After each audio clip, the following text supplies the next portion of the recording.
Washington Talk. I'm Eun Cho.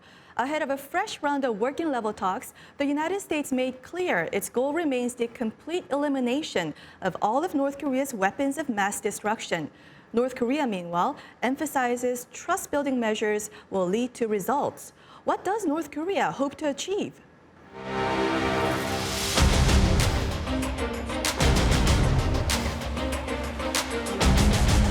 We obviously clearly want to see the complete elimination of WMDs in North Korea.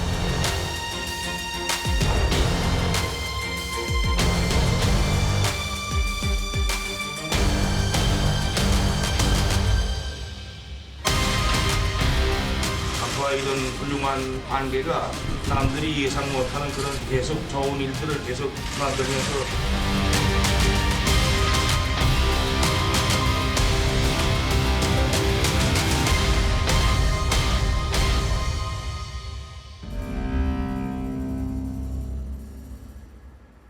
In the studio with me today, Mr. Michael Fuchs, Senior Fellow at the Center for American Progress. Mr. Fuchs served as Deputy Assistant Secretary of State for East Asian and Pacific Affairs from 2013 to 2016. Also joining me, Mr. Scott Snyder, Director of U.S.-Korea Policy Program at the Council on Foreign Relations. Mr. Snyder has authored numerous books on Korean politics and foreign policy and Asian regionalism. Welcome to the program. Thank you. Thank you. Now, Mr. Snyder, let me begin with you. Prior to the working level talks, North Korea is emphasizing trust. Propaganda outlet Meari said that the DMZ meeting showed the importance of trust and it could lead to unimaginable results. And another outlet, Joseon Shinbo, also said the United States should take trust-building measures first, and North Korea is ready to reciprocate it with goodwill gestures. So what kind of trust is North Korea seeking? Well, I think the kind of trust that North Korea is looking for is the kind of trust that would enable the United States and North Korea to establish a geostrategic relationship. That North Korea basically wants to be recognized as a valuable actor, especially as a nuclear weapons possessing state. But I don't think that that is the kind of trust relationship that the United States has in mind for the relationship with North Korea. Mm-hmm.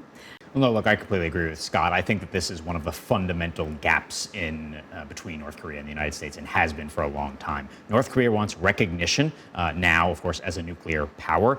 They want recognition as a leader on the world stage. Kim Jong-un's summits in the last year, of course, have shown him to play the role of the statesman, and he clearly likes that. And so I think that what they want to see from the United States is a little bit of recognition for that. And I think that's why Kim Jong-un really likes what Donald Trump has given him, I think, over the last year with these three summits. But of course, this is not how the United States views it. The United States wants North Korea to make some credible concessions on the nuclear program. And for the United States, that's how you build trust. Now, on this issue of trust, Assistant Secretary of State Department's Intelligence and Analysis Department said that Chairman Kim Jong-un holds this deep-seated mistrust that the United States is seeking regime change of his country. Now, has this been the case? Do you see any signs that the United States is seeking regime change in North Korea? Well, look, it's not that hard to understand why Kim Jong-un and many in his regime and many in North Korea believe that, because of the level of hostilities over the last 60-plus years. But I think fundamentally here, the United States has made clear for a long time that regime change is not the policy here. What they want to see is behavior change from North Korea. But again, this gets back to this fundamental gap between the two countries and how they see one another. And North Korea and Kim Jong-un Kim Jong-un in particular, obviously, and his regime, want regime survival. He wants to stay in power. And he sees everything the United States does over the years as threatening that regime, whether or not that is actually the intention of the United States. Mm-hmm. And Assistant Secretary of INR also said that Kim Jong-un considers President Trump as different, and that he believes that the United States will not attack North Korea militarily. So do you think more than ever now is the time for the United States and North Korea to build trust? Well, it can only be done through cooperation on both sides on a mutually defined area of work. It has to be backed by verification. And so that's the reason why the denuclearization project is important from a U.S. perspective. is that it would enable North Korea to indicate steps that it would take in order to denuclearize, together with U.S. steps, presumably, towards tension reduction and peace building, as a means by which to identify a set of actions that both sides can point to that would overcome some of this kind of mistrust. But I think the really interesting question is about why is Kim Jong-un investing so much hope in the relationship with Trump himself? And what is the danger related to the idea of developing a personal relationship, really almost at the expense of trying to address the mistrust that exists between the two governments? And that's the reason why, if it's just about Trump and Kim, it's not enough. We've got to go further than that, or after Trump, nothing will have changed. I also think that this is part of the problem as well. I think Scott is exactly right. President Trump is dealing with Kim Jong-un, frankly, the way that President Trump deals with most other leaders. It's about the personal relationship. President Trump believes fundamentally that foreign policy is about getting in a room with another leader, and if he does that, President Trump believes that he'll just be able to convince that other leader of whatever it is that President Trump wants. And so he believes that that's the way to make progress with North Korea, but I think that Scott hit the nail on the head, that they're missing how to address the bigger problems, the fundamental problems in the relationship.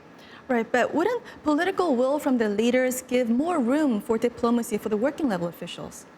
Well, in theory, it might, and I think that's the reason why one of the results of this particular DMZ meeting was a pledge that the working level process was going to be started. But here we are.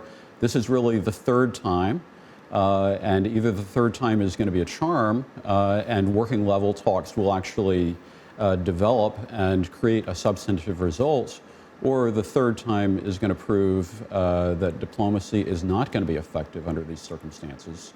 And in fact, the gap between the U.S. and North Korea is enduring. So there are great risks, I think, now that the leaders have met 3 times, that if it doesn't produce anything substantive, that really people are just going to throw up their hands and say, well, there's no hope for these two sides to close the gap. And Secretary Pompeo said that working level talks will likely resume mid-July, and it's already mid-July. And Deputy National Security Advisor for Korea, Kim Yong-jong, he said that U.S. and South Korea are still waiting for North Korea to respond to the offer. So would this happen anytime soon? What do you think? Are we still on schedule? Well, look, I think it's a little bit of a case of deja vu, potentially.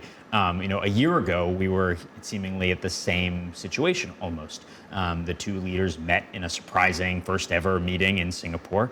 And the promise was then that a process was going to get started between the two countries. But save for a couple of visits by Secretary Pompeo to Pyongyang over the ensuing months, the working levels were not actually able to meet. And by all accounts, this was in large part due to North Korea sort of stringing the U.S. team along, delaying, not responding. And so in many ways, this may be a tactic by North Korea to buy time. Now, State Department said that freezing of North Korean nuclear materials would be the beginning of this step, and then the ultimate goal is the total elimination of WMD. For the first time, publicly saying that freezing would be the beginning of the goal. Now, Washington Post says that it is no secret and no news that the Special Representative Biegun and his team are going for the interim deal. What is your take? Well, I think the prior step that really it remains to be seen how the two sides are going to deal with it is that we need an understanding about what complete denuclearization means. And that was the big sticking point, I think, in Hanoi, actually. Aside from the issue of whether we're going to deal with the North Korean nuclear program in one bite or in several bites. But really, you can't begin a process and have it lead to the desired destination unless you've defined the destination. And so I still think that that remains to be done.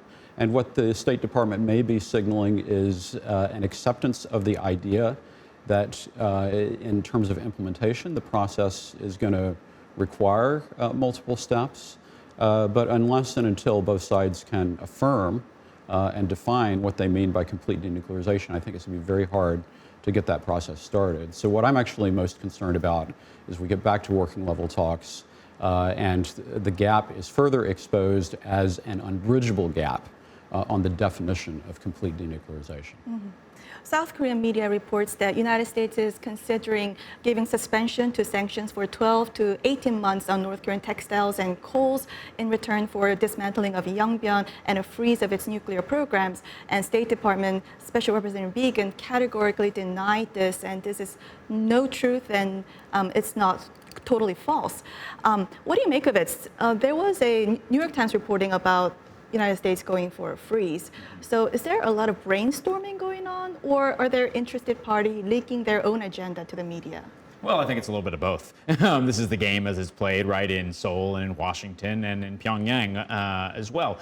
Everyone is jostling for what they think is the right approach, and sometimes you're going to leak some of that information to get out your side of things and maybe to box in someone else. But I think fundamentally what we've seen probably over the last year plus as these talks have gone on is brainstorming on all sides, frankly, as to what the options are. And so whether or not this report in particular is true, I think that it's probably fair to say that the U.S. team and all teams right now are trying to figure out what kinds of deals would they be willing to put on the table and would they be willing to actually accept. And this freeze may be similar to something that they are actually considering. So we've been talking about the trust issue and North Korea fearing the United States seeking regime change. So North Korea has been asking for security guarantees. But at the Hanoi summit, North Korea wanted sanctions relief. So is it North Korea's focus is shifting, or is it more of a short-term goal of a sanctions relief and a long-term goal of a security guarantee? I think what the North Koreans have always wanted is the security guarantees, but they have some short-term needs in terms of relieving the pressure that is coming from sanctions. Really, what the North Koreans have always said is that they want the U.S. to change its position from having a hostile relationship with Pyongyang to essentially a geostrategic relationship, one in which North Korea becomes a friend of the United States rather than an enemy. What that does is it gives the North Koreans incredible geostrategic leverage in Northeast Asia. But what it also implicitly means is that the U.S. is betraying its South Korean ally. And I actually think that that is a problem, because if we betray our South Korean ally in order to have a geostrategic relationship with Pyongyang, how is Pyongyang ever going to trust the United States? So I think there's a fatal flaw in the North Korean approach of trying to win the U.S. over to its side and against the South Korean side.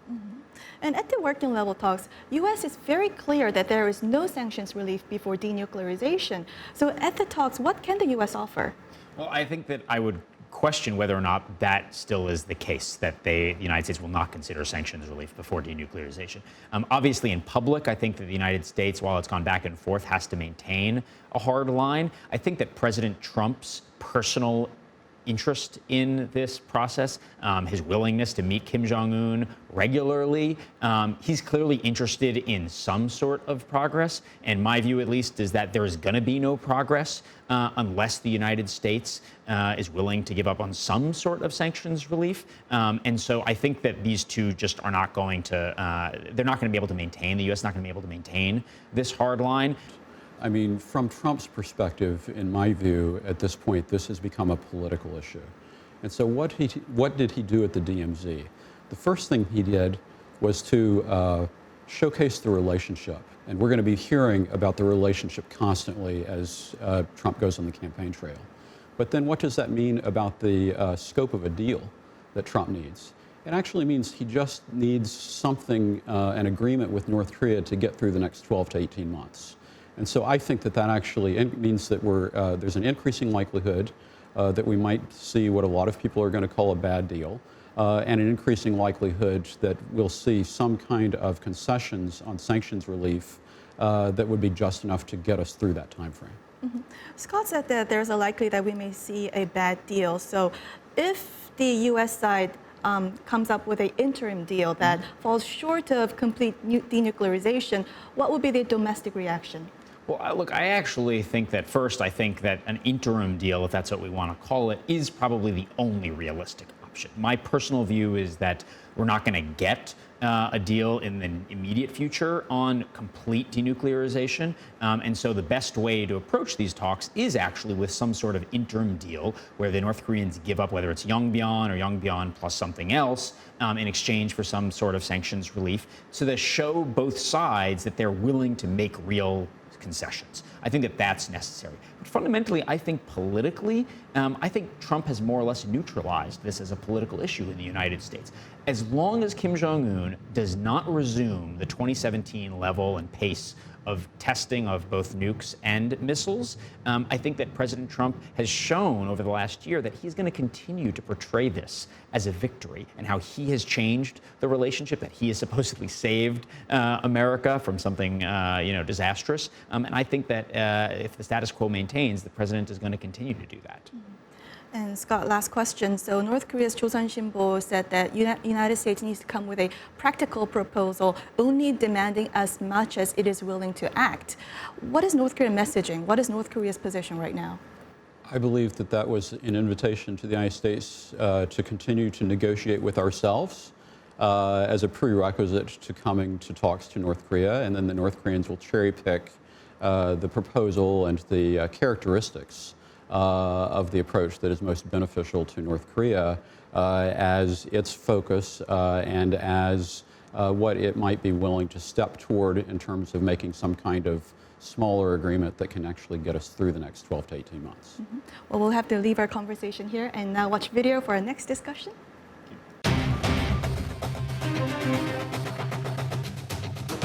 従来、韓国に対して実施してきた優遇措置をやめて 사태가 장기화될 가능성을 배제할 수 없습니다. 모든 가능성에 대비하지 않으면 안 됩니다.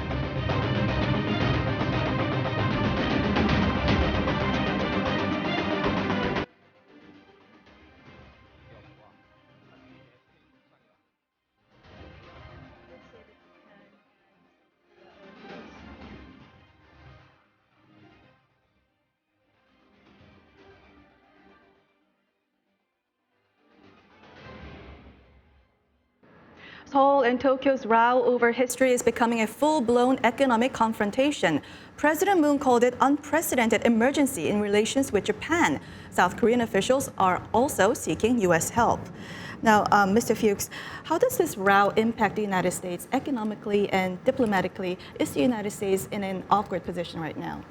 Yes, I think is the short answer. I mean, economically, obviously, it can have a potential impact.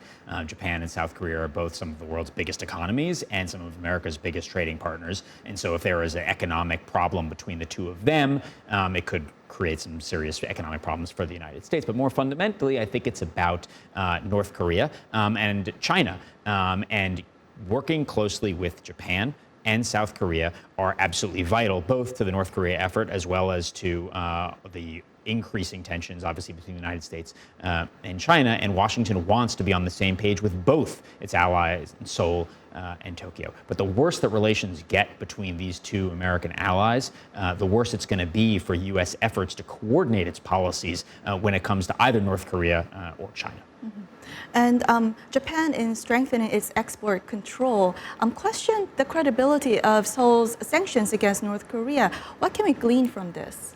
Well, Abe defined this as the reason why Japan cannot trust South Korea. And so one thing I think it shows is that Japan and Prime Minister Abe, does have a serious problem in terms of his perception of South Korea as a trustworthy actor. But I think that the target of Abe's criticism is misplaced because there simply is not yet evidence that South Korea has been a willing breaker of the sanctions regime with North Korea. In fact, privately, I've heard State Department personnel state that South Korea has been quite assiduous in meeting a lot of its obligations with regard to enforcement of sanctions. And so very interesting that the South Korean government has proposed an international investigatory body to take a look at this issue. They're probably doing that as a means by which to show that they are doing a good job. But the danger of that proposal is that Japan is probably going to want to link it to some kind of investigatory body or arbitration body to address the issue of forced labor. And so it's going to be very interesting to see how that plays out. And Mr. Fuchs, while you were in office, Deputy Assistant Secretary for East Asian Affairs from 2013 to 2016, what were some of the notable actions taken to mediate between Seoul and Tokyo? Yeah, obviously the rough relations between the two countries goes back quite a ways. And in the second Obama term, there was a significant amount of effort taken by the Obama administration, by the United States, to try to make sure that the relationship did not descend down this negative spiral like we're seeing right now. There were a number of regular trilateral meetings between the three at the deputy minister level, in addition to leader-level summits that took place. And that, of course, was in addition to the behind-the-scenes work that was sort of continuous and ongoing for the United States to try to find a way to make sure that without taking sides, the two allies were not getting too far apart. I just want to add that the failure of the Trump administration to continue that deputy minister level consultation, I think, is one of the things that deprives us of instruments by which to address this issue right now. And Assistant Secretary Stilwell is on his Asia trip. Would this be a good opportunity for the three sides to meet? Because South Korea's Deputy National Security Advisor said that currently there are talks to arrange some kind of high-level meeting between the three countries. Yeah, no, absolutely. I hope that Assistant Secretary Stilwell is going to have this at the top of his agenda when he's on his trip. But I think, as Scott was pointing out, I think unfortunately it's gone beyond that now. This is about the highest levels in Seoul and Tokyo. I think the two leaders of those countries right now are complete loggerheads over this issue, and it is clearly spiraling out of control. And so I think the only thing that could potentially help from the U.S. side is actually President Trump getting involved, which of course raises a number of serious questions, and I don't know exactly how it would play out if the president were to get involved, because he has been very close, obviously, with Prime Minister Abe over his first couple of years, and not particularly close to President Moon. But that being said, the president's priority right now in Northeast Asia very much seems to be North Korea, which means he's much more on the same page with President Moon than he is with Prime Minister Abe. And so if the president were to get involved, I think there's obviously a very big question as to where he might actually be on this issue. Fundamentally, though, isn't this between Seoul and Tokyo, and there's only so much the U.S. can do? I think that's right, and I think that's exactly the point that Mike was just making, that South Korea and Japan, the governments and the leaders, need to think carefully about how to try to roll this back, how to reduce the influence of the domestic political component of their respective agendas, and to prioritize the critical importance of a stable and normal relationship between South Korea and Japan, really as a critical component of their national interest. Well, we have so much more to talk about, but we'll have to wrap it here and move on to our next segment. Now, time for the photo moment, time to look at an interesting North Korea picture. Today, we have a photo of pedestrians in Pyongyang stopping on the streets and offering a silent tribute, marking the 25th anniversary of the death of Kim Il-sung. Sirens rang for 3 minutes, and people bowed their heads in the direction of the Kumsusan Palace of the Sun, where Kim Il-sung's embalmed body lies. Scott, what's your reaction? It's really striking, because usually what we're seeing is the line of the leadership paying respects to Kim Il-sung. But I think that this is a reminder that political loyalty in North Korea knows no bounds, and that point is emphasized in daily life continuously for the average North Korean. Mike? Yeah, I agree with Scott, and I also, frankly, hope that President Trump sees this picture and many like it. I think, unfortunately, in President Trump's engagements with Kim Jong-un over the last year, these kinds of pictures have been forgotten, and he does not fully understand what life is like in North Korea, how oppressive it is, how regime loyalty and shows of it like this are strictly mandated and enforced. And so even though we need to engage with North Korea, I would very much like for the U.S. president to keep in mind what kind of a leader he is dealing with. Well, on that note, we'll wrap it here. Mr. Snyder, Mr. Fuchs, thank you for joining us. Thank you. Thank you. Thank you. And this was Washington Talk from the Voice of America, and I'm Eun Jung Cho. Join us next week for more analysis on North Korea. 네.